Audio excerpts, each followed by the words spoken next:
त्वमेव माता च पिता त्वमेव त्वमेव बन्धु च सखा त्वमेव त्वमेव विद्या द्रविणं त्वमेव त्वमेव सर्वं मम देव देव।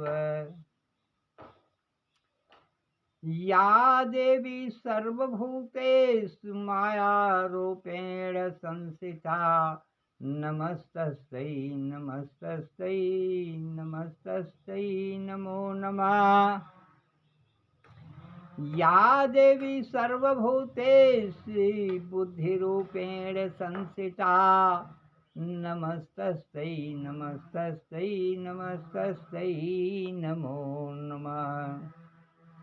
ओम ज्ञानानां चेतांश देवी भगवती ही सा बालादि कृष्णाय मोहाय महामाया प्रक्षत दुर्गे स्मृत हरस्वी तम से जयंतो स्वस्थे स्मृत मतम त्यो शुभम ददास। दरिद्र दुख भय हारिणी का तद्दंता सर्वोपकार कारणाय सदा अर्थ चेता सर्व मंगल मांगल्ये शिवे सर्व साधिके शरणे त्र्यंबके गौरी नारायणी नमस्तुते।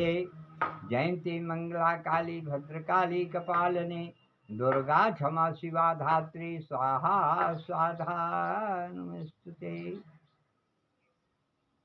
गजाननं भूतगणादिसेवितं कपित्थजम्बो फलचारुभक्षणं उमासुतं शोकविनाशकारकं नमामि रामं रघुवंशनाथं नमामि गणेशाभ्याय नमः। ओम शिवाय नमस्तुभ्यं ओम शिवाय नमस्तुभ्यं ओम शिवाय नमस्तुभ्यं।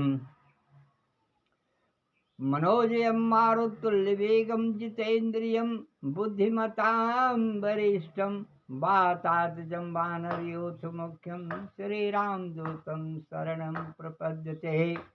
ओम जयंती मंगला काली भद्रकाली कपालिनी दुर्गा क्षमा शिवा धात्री स्वाहा स्वाधा नमस्तुते।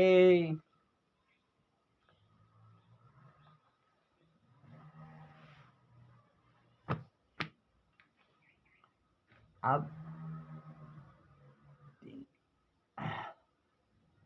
आज हम सब विचार करेंगे आदि शक्ति माता जगत जननी जगदम्बा अम्बा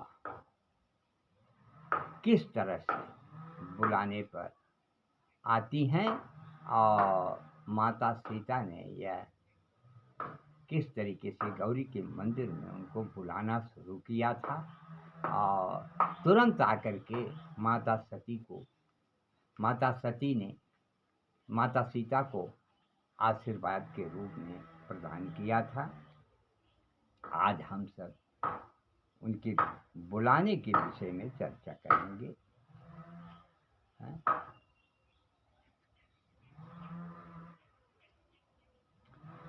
दैत्य संहारन वेद विचारन दुष्टन को तुम ही खलती हो और मोहि पुकारत देर भई जगदम्ब विलंब कहाँ करती हो और खड्ग त्रिशूल लिए धनुबान और सिंह चढ़े रण में फिरती हो और मोहि पुकारत देर भई जगदम्ब विलंब कहाँ करती हो और दास के साथ सहाय सदा दया करियानी फतेह करती हो और मोहि पुकारत देर भई जगदम्ब विलंब कहाँ करती हो।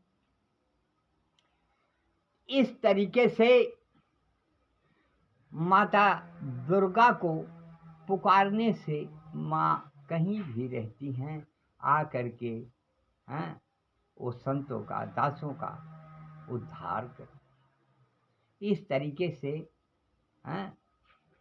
कई अष्टांग हैं। अब हम सब थोड़ा सा चलेंगे रामचरितमानस की पावन पवित्र कथा पर। हैं, अब नारद का तो मोह हो गया था।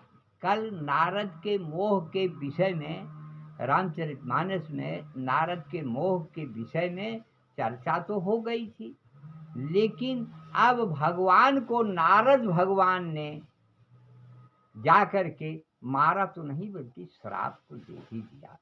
जाइए, और वह श्राप जो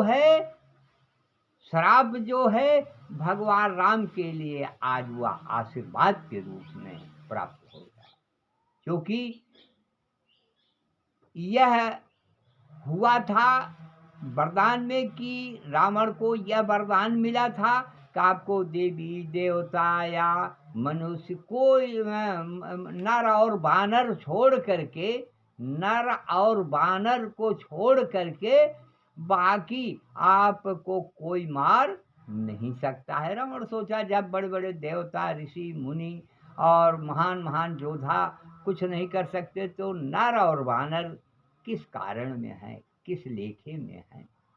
तो रावण को नर और बानर के ऊपर ये हम था कि हम इनको, ये हमारा कुछ नहीं कर पाएंगे। वही आज नारद बाबा आज भगवान राम को श्राप दे दिए कि जाइए, आपको जो मुख आपने हमारा बंदर का किया है वही मुख आपकी मदद करेगा, वही मुख आपकी मदद करेगा। इसके बाद श्राप देने के बाद मायापति भगवान राम अपनी माया को समेट लेते हैं। तब नारद को ज्ञान आ जाता है कि ये तो मेरे प्रभु हैं और हमने बहुत बड़ी भूल किया कि जो हम अपने मुखारविंद से, अपनी वाणी से हमने इनको आज यह श्राप दे दिया। इस तरीके से भगवान के सामने हाथ जोड़ करके आज नारद बाबा नाना प्रकार के पश्चाताप कर रहे हैं और बोल रहे हैं प्रभु हमसे बहुत बड़ी गलती हो गई। उस समय भगवान विष्णु भगवान राम के रूप में आज कह रहे नारद कोई बात नहीं है, मैं आपका श्राप तो अंगीकार कर लिया हूँ, कोई बात नहीं, लेकिन अब बात आ गई इस पर कि आप हमारे भक्त हैं। अब क्या हैं? हमारे भक्त हैं। अब आपने ये कहा था हमसे वर मांगने के लिए कि प्रभु आप हमारे जो हमारे हित में हो वही करना। वर मांगते वक्त आपने वही मांगा था कि जो हमारे हित में हो। संत के लिए यह अहित नहीं हमने किया, संत के लिए हित की बात किया था कि इनको काम क्रोध मोह लोभ से इनसे कोई प्रयोजन नहीं है। आप तो एक संत आदमी हैं, आपसे काम की क्या जरूरत है। तो मायापति भगवान नारद को नाना प्रकार से समझा बुझा करके और नारद को खुश करके नारद वहाँ से तो चले गए। अब भगवान राम अयोध्या में तो आए। अयोध्या में आने के बाद विश्वामित्र मुनि वशिष्ठ को बुला करके राजा जनक ने ये प्रण किया कि हे ऋषिवर, प्रार्थना की कि हे ऋषिवर, अब हमारे बच्चे सयाने हो गए हैं, मैं बुढ़ा हो गया हूँ और हमारे बाल जो हैं सफ़ेद हो गए हैं, इसलिए अब अगर आपकी अनुमति हो तो श्रेष्ठ पुत्र राम को हम राजा के रूप में गद्दी पर उनको हम बैठा दें। उस समय वशिष्ठ मुनि ने कहा कि बहुत अच्छी बात है, ये तो अच्छी बात है, आप उनको राजगद्दी दे करके इस वक्त आप जा कर के अपना राजपाटो संभालें और आप तपस्या करिए, भगवान का गुणा ज्ञान करिए, गुणानुवाद करिए, जिससे जीवन जो है धन्य हो जाए। यह आशीर्वाद दे करके आज यह सलाह दे करके राजा दशरथ को आज वशिष्ठ मुनि बहुत खुशी और बहुत प्रसन्नचित मन से अपनी कुटिया में तो जा रहे हैं, लेकिन राजा दशरथ के मन में एक शंका हो गई। शंका किस बात की? एक बार की बात है, कैकेयी और राजा दशरथ ये दोनों घूमते घूमते जंगल में घूमने के लिए चले गए थे। और कैकेयी जो थी वो विश्व सुंदरी से कम नहीं थी। कैकेयी का रूप रंग सुंदरता अलौकिक था, अद्वितीय था। उसको देख करके और राजा दशरथ को, कैकेयी को संध्या का समय हो गया। वहाँ एक आश्रम देखे किष्किंधा कांड में जा कर के, ये उस जंगल में बाली मिल गया। बोला कि चलिए राजन, हमारे यहाँ आप रुक जाइए। ले तो गया, लेकिन उसकी नीयत जो थी खराब हो गई। वो कहा कि हमको आप कैकेयी को छोड़ दीजिए और आप चले जाइए अयोध्या। अयोध्या जाने की राय दिया। उस समय कैकेयी जो थी बहुत बड़ी राजनीतिज्ञ औरत थी। उसने राजा दशरथ से कहा कि देखिए, ये आपका उपहास करना चाहता है, आपको आपकी हंसी उड़ाना चाहता है, तो ऐसा करिए, यह मुकुट और हमारे में कोई अंतर नहीं है। आप ये मुकुट इसके यहाँ गिरो धर दीजिए और हम और आप दोनों चले चलें।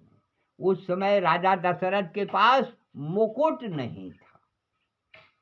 राजा दशरथ सोचे तो राजगद्दी तो हम कल राम का करेंगे, लेकिन मुकुट इनके पास नहीं है। यह मुकुट की कथा हम आपको कल विस्तार पूर्वक से बताएंगे। और यह मुकुट जो है, कैकेयी और राजा दशरथ ये दोनों चले आए अपने अयोध्या में, और मुकुट जो है बाल के यहाँ पड़ा का पड़ा ही रह गया। अब इसके बाद में यह मायापति जो हैं, ये तो जान रहे हैं कि मुकुट तो है नहीं, सिंहासन होगा कैसे। और नारद बाबा का श्राप भी है, और वहाँ मैं प्रण करके आया हूँ कि निश्चरों का विनाश करूँगा। अब हम अगर यहाँ राजगद्दी पर बैठते हैं तो हम जनता की रक्षा करेंगे कि निशाचर का वध करेंगे। तो ये सब बातें सोच करके वो माया मंथरा के ऊपर और कैकेयी की मत बुद्धि को उन्होंने वो अपने हिसाब से बना लिया कि ये हमको किसी भी तरीके से यहाँ राजगद्दी के बजाय, राजगद्दी तो होनी नहीं है, बिना मुकुट के राजगद्दी होगी नहीं, एक बात। और दूसरी बात यह है कि मेरा आगे का रास्ता जो है, मैंने जो निश्चरहीन कहा है, पृथ्वी को मैं निशाचरों से हीन करूँगा, मेरा यह प्रण जो है यह रह जाएगा। वह देवता जो हैं परेशान, उनकी वो परेशान रहेंगे। तो इस वजह से यह राम जो हैं आज कैकेयी की मत को फेर दिया। फेरने के बाद वो कोप भवन में चली गई। कोप भवन में राजा दशरथ ने युद्ध में 2 बार दिया था, वही 2 बार आज मांग रही है कैकेयी कि भरत को राजगद्दी और राम को 14 वर्ष के लिए वनवास। यही बात सुन करके राजा दशरथ आज विकल हो गए कि हे कैकेयी, इसके एक के कि राम को हम किस तरीके से वनवासी के रूप में देखेंगे, मेरा प्राण बल्कि चला जाएगा। तो कैकेयी ने तुरंत जवाब दिया कि हे राजन, प्राण तो आपका उसी दिन युद्ध में जा चुका था जिस दिन मैंने आपको अपनी अंगुरी कील में डाल करके, रथ के पहिए में कील अपनी अंगुरी डाल करके आपके प्राण को बचाया था। तो प्राण तो आपका उसी दिन चला गया था, लेकिन अब हमको वर देते जाइए, अब वर हमको आप दीजिए, यह आपसे मेरी विनम्र प्रार्थना है। तो इस तरीके से राजा दशरथ ने कहा कि हे कैकेयी सुनो, हमारे रघुवंशियों में यह है, क्या है कि रघुकुल रीति सदा चली आई, अब प्राण जाई बरु बचन न जाई। आज वही वाणी को लेकर के राजा दशरथ अपने प्राण को त्याग दिए कि बर वचन, उनकी वचन जो है वो सत्य होगी। प्राण तो फिर देखा जाएगा, फिर अगले जन्म में मिलेगा। और ये प्रण करके आज राजा दशरथ कैकेयी को दोनों वरदान दे करके और राम निकल तो गए अयोध्या से। और अयोध्या से जाने के बाद वहाँ पहुँच गए ये धीरे धीरे नदी के किनारे केवट। तो अब ये समय जो है परित पार कर रही है। कल हम नदी पार करेंगे कैसे भगवान, और राम और केवट का संवाद हम आपको कल बताएंगे। अब आज तो भगवान नदी के किनारे केवट से नाव मांग रहे हैं और समय जो है परित पार कर गई। और इसके बाद हम कल इसके विषय में पंडिताचार्य छोटेलाल पांडे के मुख से आप 28/2025 में नई वीडियो के साथ यह देखेंगे और सुनेंगे। और कथा विसर्जन होत है सुनहु वीर हनुमान, और जो प्रभु जहाँ से आए तह का करहु बयान। बोलो सियावर रामचंद्र की जय, बोलिए हनुमंत लाल की जय, बोलिए शंकर भगवान की जय। हर हर महादेव।